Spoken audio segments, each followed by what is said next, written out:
तीर्थ नगरी वृंदावन में संतों के आश्रमों पर भू माफिया या अन्य ट्रस्ट के लोग आए दिन कब्जा कर अपना अधिकार जमाते हैं। ऐसा ही मामला हरिनिकुंज चौराहे पर स्थित हरिनिकुंज आश्रम में चल रहा है। आश्रम के ट्रस्टी इसको अपनी संपत्ति बता रहे हैं। वहीं निर्मल अखाड़े के महंत का कहना है कि यह संपत्ति हरिनिकुंज आश्रम के महंत भटिंडा में निर्मल अखाड़े की देखरेख में दी थी। वृंदावन में निर्मल अखाड़े के व्यवस्थापक अमनदीप का कहना है कि इस जगह पर ट्रस्टी होटल चला रहे थे, तभी निर्मल अखाड़े ने इसको अपनी व्यवस्था में लिया।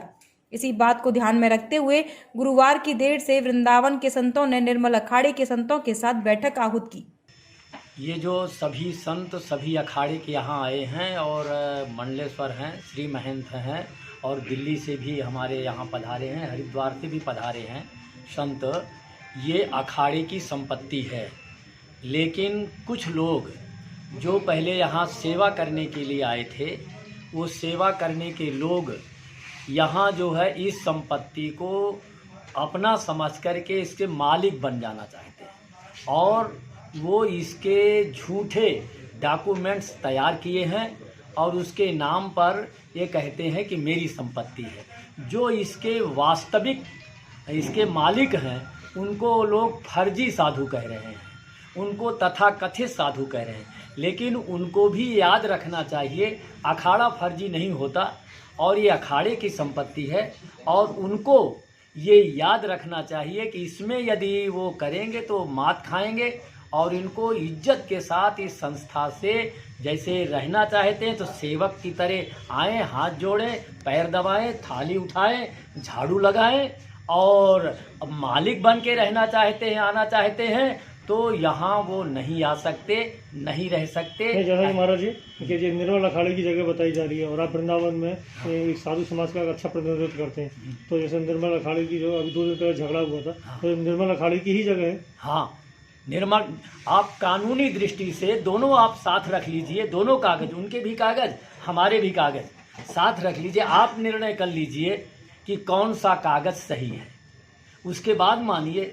लेकिन हमें जहाँ तक जानकारी और हमने जो पढ़ा है, जो जाना है, वो अखाड़े की संपत्ति है, अखाड़े के संत की संपत्ति है और उन्होंने अखाड़े को इसका संचालन का पूरा अधिकार दिया है और जिन लोगों ने ट्रस्ट बनाया है वास्तव में वो वृंदावन का ट्रस्ट है ही नहीं, वो ट्रस्ट तो पटियाला का है।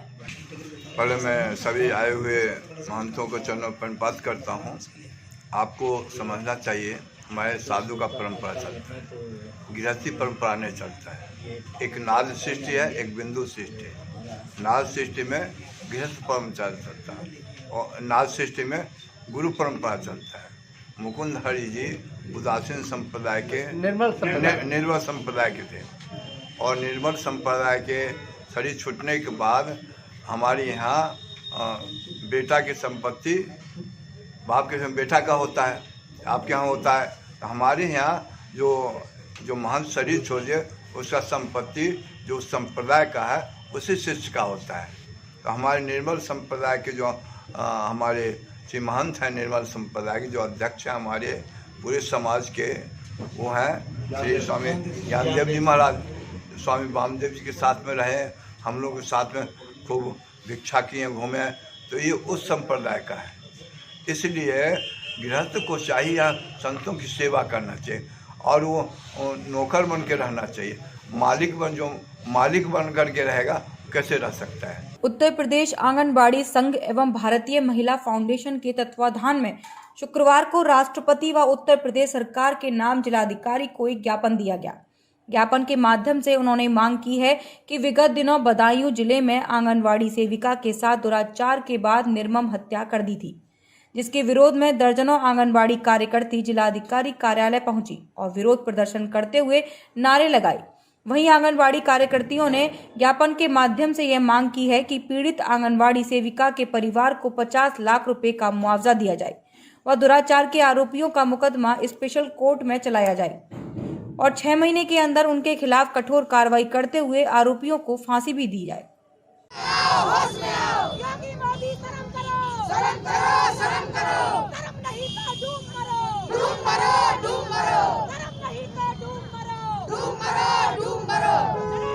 ज्ञापन दिया जा रहा है हमारी बदायूं जिले की एक आंगनवाड़ी सहायिका जो प्रतिदिन मंदिर जाती थी, उसी मंदिर में रविवार को वो गई है और वहाँ जाके दर्शन किए। ये क्या किया है पता नहीं। वहाँ का जो महंत है वो और उसका ड्राइवर और एक और उसके साथ था, उसके साथ बलात्कार हुआ है। उसके प्राइवेट पार्ट्स में रॉड डाली गई है, उसका हाथ टूटा है, पैर टूटा है, पसलियाँ टूटी हैं और तोड़ने के बाद उस महिला को उसके घर पे जाके फेंक के आया है। बर्बरता की देखिए मिसाल। जो योगी जी ये कहते हैं कि हमने महिलाओं की सुरक्षा कर रहे हैं, हम प्रशासन को दुरुस्त कर रहे हैं, उस महिला के साथ ये कृत्य होने के बाद हिम्मत देखिए कि उसके घर पे फेंक के आए हैं लाश को। और गांव वाले जब उसके पीछे भागे हैं तो वो लेके भाग गया है। तो प्रशासन से आज तक अभी तक वो महंत गिरफ्तार नहीं हो रहा। उसके विरोध में हम ये सरकार और प्रशासन को ये बताना चाहते हैं कि कहाँ है महिलाओं की सुरक्षा, जहाँ बर्बरता करने वाले को इतना भी भय नहीं है कि मैं मरूंगा या मेरा क्या होगा जिंदगी का। किसी न किसी का हाथ है उसके ऊपर जब इस तरह की बर्बरता करके उसके घर पे फेंका गया है। तो हम लोग मांग कर रहे हैं कि महिला की आरोपी जो पीड़िता है उसको मुआवजा दिया जाए 50 लाख का। दूसरी बात, उसके अपराधियों को तुरंत पकड़ा जाए, फांसी दी जाए और उसकी संपत्ति जब्त की जाए। जब उसको और उसके बाद उसके परिवार से किसी व्यक्ति को सरकारी नौकरी मिलनी चाहिए, तब जाके हमको संतुष्टि होगी। महावन क्षेत्र के गांव नगला लोका वासी नरकीय जीवन जीने को मजबूर हैं। हर तरफ सिर्फ गंदगी का अंबार लगा हुआ है, जिस पर शासन प्रशासन का कोई ध्यान नहीं है। ग्रामीणों ने जानकारी देते हुए बताया कि गांव नगला लोका में आज तक किसी विधायक मंत्री ने विकास नहीं करवाया। पिछले 15 साल से कोई सुनवाई नहीं हुई है। प्रमुख मार्ग महावन से सोनई हाथरस को जोड़ने वाला मार्ग पूरी तरह क्षतिग्रस्त पड़ा है और जल भराव से इस रास्ते से ना तो गाड़ी निकल सकती है और ना बच्चे स्कूल जा सकते हैं। कीचड़ में गिरने से बच्चों की किताबें भी रोजाना खराब हो जाती हैं, जिसको लेकर ग्रामीणों ने जल्द से जल्द रास्ते को बनवाने की मांग की। वहीं ग्रामीणों का कहना है कि बीजेपी सरकार ने आज तक नगला लोका में कोई विकास कार्य नहीं कराया, जिसकी वजह से बीजेपी सरकार के प्रति नगला लोका वासियों में आक्रोश व्याप्त है। क्या समस्या है आपके गांव की? ये जो कीचड़ भरी हुई है, समस्या बहुत जटिल है। यहाँ रास्ता भी नहीं है निकलने को, बहुत परेशान है। हाल में तो ये ओलों ने और इन्होंने बर्बाद कर दिया है और 15-20 साल से इस गांव की कोई सुनवाई नहीं हो रही। ये गांव तो बहुत पीछे है। यह मार्ग जो है कौन सा मार्ग है? ये पचावर से महावन के लिए रास्ता गया है, मेन रास्ता है ये तो रास्ते में न गाड़ी निकल सकती है, न बच्चे को स्कूल जाते हैं बेचारे फटक खा जाते हैं, सब किताबें खराब हो जाती हैं। तो रोजाना बच्चों को निकलने में, पढ़ने वाले बच्चों को भी परेशानी का सामना करना पड़ रहा होगा बहुत ज्यादा। अच्छा, नेताओं ने क्या कहा, क्या कहना है? पूर्ण प्रकाश आए, वो आश्वासन दे के चले गए 8 दिन में हो जाएगा, 15 दिन में हो जाएगा। आज तक कोई सुनवाई नहीं। ये तमाम नेता आए हैं। सुनने में आया श्रीकांत जी आए थे, उन्होंने कहा था कि मई 2019 तक हो जाएगा ये। फिर क्या हुआ है खूब सा मीटिंग भई जांटिया, खूब पब्लिक जुड़ी पूरे गांव की, सबके सामने कहा उन्होंने कि मैं इसको 15-20 दिन में बिल्कुल दंड करा दूंगा। आज तक दोबारा फिर लौट क्यों ना देखे भी आएगा, घाटों कैसो है रोज। अब क्या मांग है आपकी? अरे मांग कहा साहब रास्ता हो जाए तो साहब सबके लिए है, ये तो आम रास्ता है। मैं कोई व्यक्तिगत अपने लिए थोड़ा ही मांग रहा हूँ। गाजियाबाद के मुरादनगर में शमशान घाट की घटना के बाद मुख्यमंत्री योगी आदित्यनाथ ने उत्तर प्रदेश के जिलाधिकारियों और प्रशासन को सख्त आदेश दिए कि सभी सड़कों को बड़े गड्ढों से मुक्त कराया जाए व सभी पुरानी इमारतों या पुलिया और सरकारी बिल्डिंगों का निरीक्षण किया जाए, ताकि इस तरह की घटना दोबारा ना हो सके। और इस तरह की कोई जर्जर बिल्डिंग या बड़े गड्ढे पाए जाते हैं जिनसे बड़ा हादसा हो सकता है, तो उन्हें जल्द ही या तो भरा जाए या ठीक कराया जाए, ताकि कोई जनहानि ना हो सके। वहीं जनपद सहारनपुर की बात करें तो ना तो यहाँ के जिला प्रशासन ने गाजियाबाद मुरादनगर की घटना से कोई सबक लिया है और ना ही मुख्यमंत्री के आदेश का कोई पालन किया है। ताजा मामला जनपद सहारनपुर के कस्बा नकुड़ ब्लॉक के गांव बाकर माजरा का है, जहां नकुड़ के त्रिपड़ी के बीच बड़ी पुलिया टूट गई। यहां से हजारों की संख्या में लोग गुजरते हैं। सन 2019 से लगातार जन सुनवाई पोर्टल पर क्षेत्रवासी शिकायत कर रहे हैं, जहां हर बार शिकायत करने पर नया जवाब मिलता है। आपने जन सुनवाई पोर्टल पर एक शिकायत की थी सन 2019 में जी।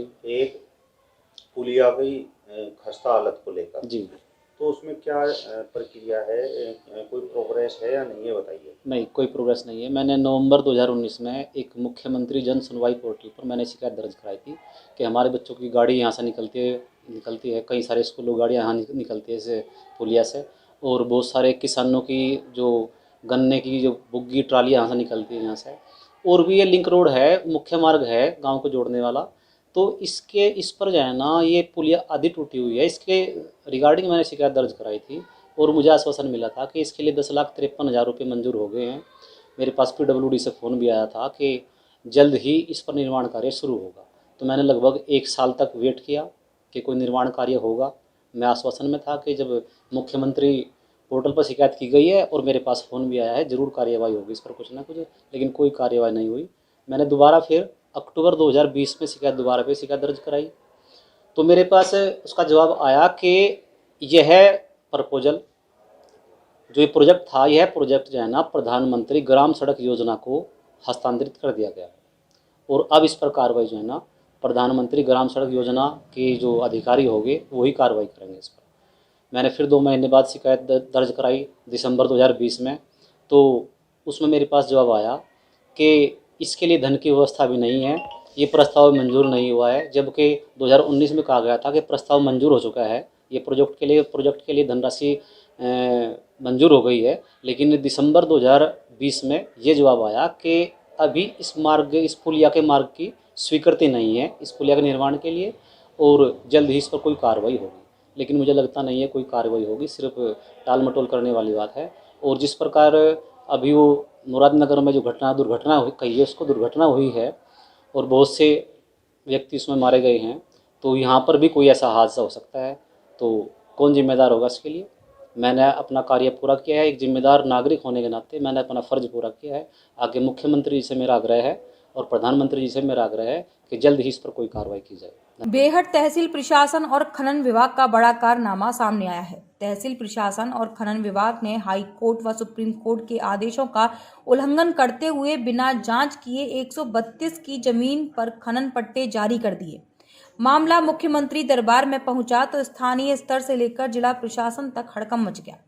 अब अधिकारी एक दूसरे पर टाल कर अपना पल्ला बचा रहे हैं। दरअसल जनपद सहारनपुर की तहसील बेहट इलाके से विश्व प्रसिद्ध यमुना नदी होकर गुजरती है। कई वर्षों तक यमुना नदी में दिन के उजाले से लेकर रात के अंधेरे तक खनन की आवाजें गूंजती रहीं। कभी वैध तो कभी अवैध तरीके से खनन कारोबारियों और माफियों द्वारा यमुना नदी का सीना छलनी किया गया। यमुना नदी में हुए अवैध खनन की गूंज ने सहारनपुर से लखनऊ तक को हिला दिया था, जिसके बाद खनन पर रोक लगा दी गई थी। लेकिन कुछ माफिया अवैध तरीके से खनन में जुटे रहे, जिससे राजस्व को भी नुकसान पहुंचता रहा। माफियाओं के साथ साथ खनन विभाग और बेहट तहसील प्रशासन ने उच्चाधिकारियों की आंखों में धूल झोंक राजस्व को हानि पहुंचाने या फिर यूं कहें कि सरकार को चूना लगाने का काम कर डाला। खनन विभाग और तहसील बेहट प्रशासन ने बिना जांच किए धारा 132 की भूमि यानी नदी की भूमि को निजी दर्शाते हुए खनन का पट्टा आवंटित कर दिया। मामले का खुलासा तब हुआ जब तहसील बेहट इलाके के गांव लतीफपुर बुढ़ निवासी बीरमपाल ने सूबे के मुख्यमंत्री को शिकायती पत्र भेजा, जिसके बाद तहसील प्रशासन से लेकर जिला प्रशासन तक हड़कंप मच गया। और यहाँ पर धोलरा गांव है, ये धोलरे गांव में लैंड 132 की भूमि थी। 2005 में और 2001 में यहाँ से पट्टे निरस्त गए थे। जो लैंड 132 की भूमि है, जो मतलब इसका रिकॉर्ड हमें तहसील से निकलवा, वो 159 में वो लैंड 132 की भूमि और उस पर गलत तरीके से अधिकारियों की मिली भगत से ने पट्टे कर दिए खनन के, और ये गलत है। सरकार को इसमें राजस्व की हानि पहुँच रही 1 करोड़ रुपए की कम से कम, और जो भी इसमें संलंबित अधिकारी या कर्मचारी हैं उन पर कार्रवाई की जा और ये पट्टे निरस्त किए जाएं। जी, किन अधिकारियों की मिली भगत से ऐसा हुआ? SDM, पटवारी, तहसीलदार। कहाँ गए थे? तहसील बेहट के SDM है जी। तो आपने कोई शिकायत की है? हाँ, शिकायत बहुत की सर मैंने। अच्छा जी। अब किसको शिकायत भेजी आपने? शिकायत मैंने अब मुख्यमंत्री के यहाँ भेजी, कमिश्नर साहब के यहाँ भेजी, डिस्ट्रिक्ट मजिस्ट्रेट और SDM के यहाँ भी भेजी, तहसीलदार के यहाँ भी भेजी जी। अब आप क्या चाहते हो? अब ये मैं ये चाह रहा जी पट्टे निरस्त हों और जो लैंड 132 की भूमि है, जिन अधिकारियों ने ये काम किया उन पर कार्रवाई होनी चाहिए जी, और सख्त से सख्त कार्रवाई होनी चाहिए। देखिए, कृषि भूमि को कृषि योग्य बनाए जाने के लिए खनन से संबंधित परमिट जारी किया जाता है। ये परमिट डीएम साहब के तरफ से जारी होता है और उसमें तहसीलदार की रिपोर्ट जाती है। मेरे स्तर से इस प्रकार के प्रकरणों में किसी कार्रवाई की आवश्यकता नहीं होती। यदि इस तरह का कोई आरोप लगता है कि नदी की भूमि को कृषि भूमि मानते हुए कोई परमिट जारी कराया गया है रिकॉर्ड में धोखाधड़ी करके, तो उससे संबंधित जांच की जाएगी और यदि सत्यता पाई जाती है तो संबंधित उच्च स्तर पर आख्या प्रेषित कर दी जाएगी।